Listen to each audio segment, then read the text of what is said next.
This is Professor Schmidt. Wanted to briefly share some interesting news this week with you.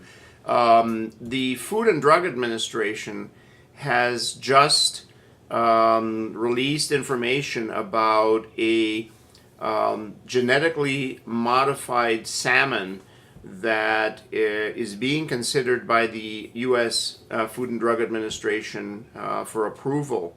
It's a biotech company called Aqua Bounty. They started the process of soliciting permits and doing some research in 1995, and now we are in 2010, and now the FDA is getting ready to talk about whether or not genetically modified food, such as this new salmon, should be permitted. It is a salmon that has a gene from a different type of salmon, and it allows the fish to grow twice as fast as regular salmon. They would be in contained tanks on land rather than out in pens on the ocean. And if this were approved, it would be the first genetically engineered animal on the food market of the United States. Very interesting. Of course, it's not exactly coastal policy, but it is in the sense that we are talking about the search for economic activities such as different forms of fishing. We already know about salmon that is raised in pens. We know about shrimp farms that operate on the coasts of countries around the world, especially in Asia. And these are all very important to the economies, job creation, and so on of countries, not just the United States, but especially other countries. So we need, as coastal policy experts, they are part of the domain of what we need to start thinking about in terms of where we fit into this delicate balance between economic activity, economic development, jobs, taxes, and so on, and issues that also are of great significance to coastal managers, which are, of course, coastal environmental issues. So the FDA had public hearings in Rockville, Maryland. This was last week. This is September of 2010 where I'm speaking.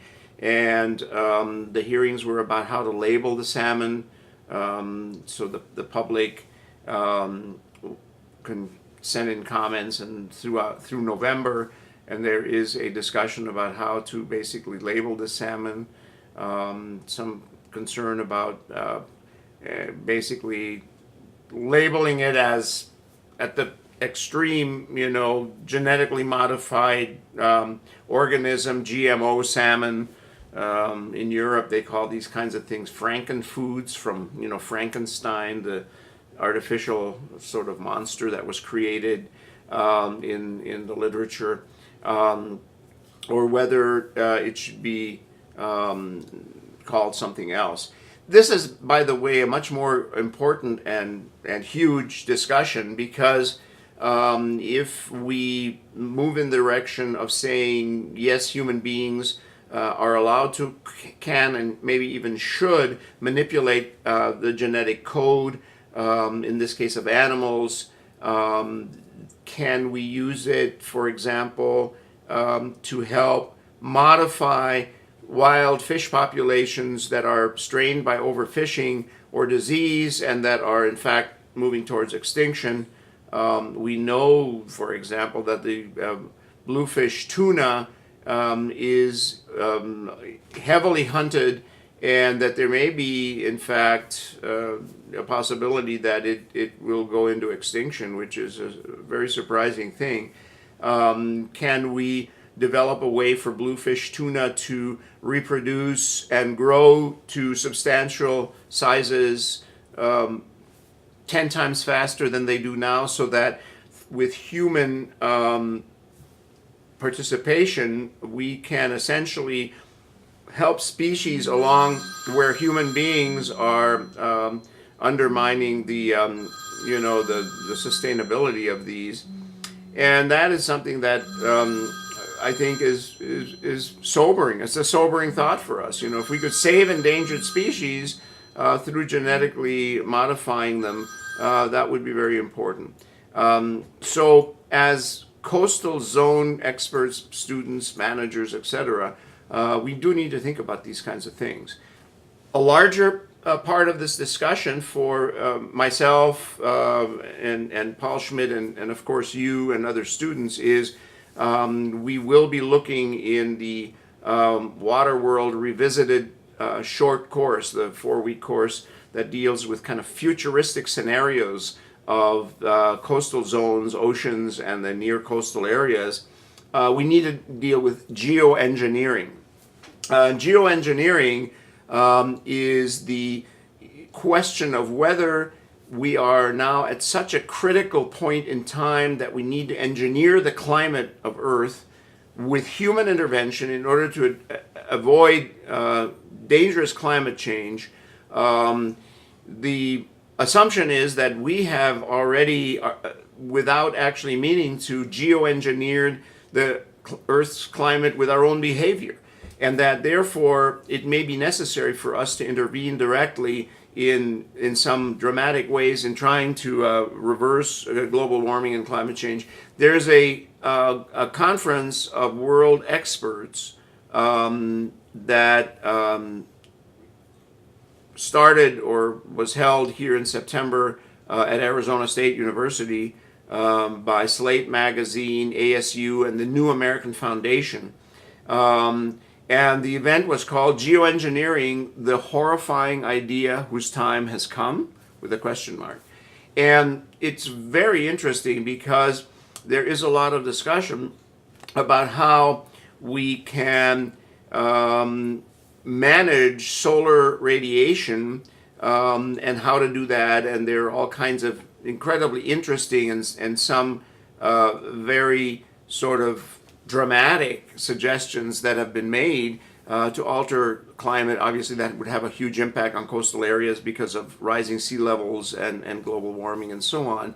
And David Keith, who is the director of the Institute for Sustainable Energy, Environment, and the Economy at the University of Calgary, says that 200 jets flying regular missions to release aerosols into the air could help counter the doubling of carbon dioxide in the atmosphere if they did this every year. He says, quote, "A tiny amount of money could have a tremendous impact on altering the world's climate."